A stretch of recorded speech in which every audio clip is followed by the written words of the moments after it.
Bonjour, je voudrais vous parler des traditions et des valeurs.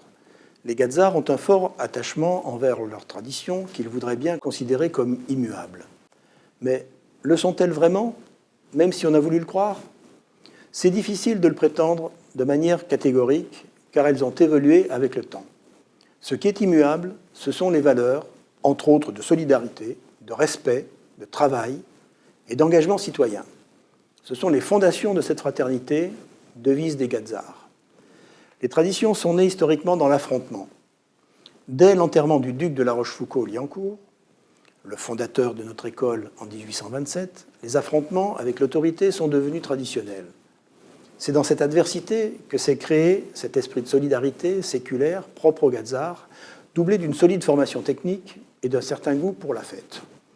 Ces ingénieurs citoyens ont créé l'industrie au tournant du siècle et ont été prompts à s'engager lors des 2 conflits mondiaux, pour lesquels ils ont payé un lourd tribut.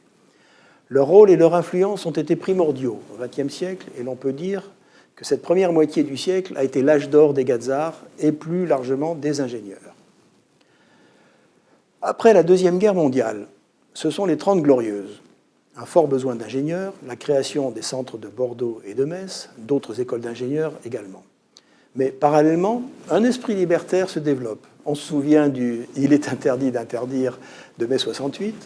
À cette occasion, une certaine crispation des Gazards s'est produite.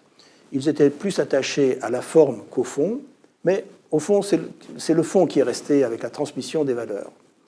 Mais l'évolution est obligatoire. Il y a eu le passage de 4 années à 3 années en 1974, soit une année blanche où une promotion disparaît. Comment poursuivre la transmission et assurer la continuité?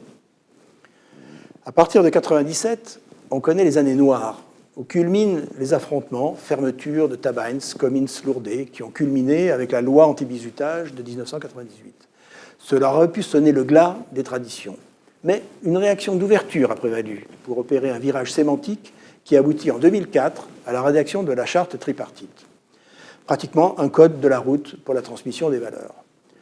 Nous arrivons à la fin 2014 où une tentative d'amalgame entre les traditions et les incidents regrettables et parfois dramatiques dans plusieurs Tabains, le ministère demande une enquête, l'Inspection générale d'administration, une enquête très professionnelle, une vingtaine d'inspecteurs détachés dans 7 établissements, plus de 200 personnes interrogées, la plupart tirées au sort. Ces conclusions ont été présentées au conseil d'administration de l'école en janvier 2015. Premier point, il n'y a pas d'amalgame entre les traditions et les accidents survenus lors des manifestations étudiantes. On note en revanche des mesures de prévention particulièrement professionnelles étaient prises à ces occasions. Deuxièmement, il n'y a pas de bizutage aux arts et métiers, même si certaines pratiques auraient pu s'en rapprocher à la marge. Troisièmement, la transmission des valeurs contribue à la formation des Gazards. Enfin, 6 recommandations ont été faites qui ne remettent pas en cause la transmission des valeurs, mais offrent autant d'occasions de bonne compréhension des traditions, de leur valorisation au titre de la formation et de la communication, tant en interne qu'en externe. La SOS s'investit dans le programme Valeurs, qui résulte d'un accord entre les acteurs de la communauté, l'école, les PG et la SOS. Le bureau a demandé à Claude Duplat, Bordeaux 82, qui a fait ses premières armes dans la conduite du changement conclu par la charte tripartite de 2004, d'animer ce programme. Il abandonne sa mission de DSC carré pour s'y consacrer pratiquement à temps plein jusqu'à la conclusion de la période de TRADS de la rentrée prochaine. Laurent Champanet, directeur général adjoint formation, a été désigné par le conseil d'administration de l'école pour piloter ce projet.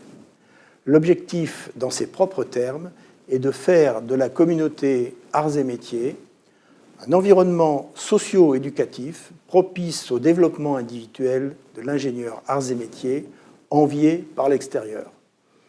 Ensemble, mettons tout notre cœur pour le succès du programme Valeurs. Merci.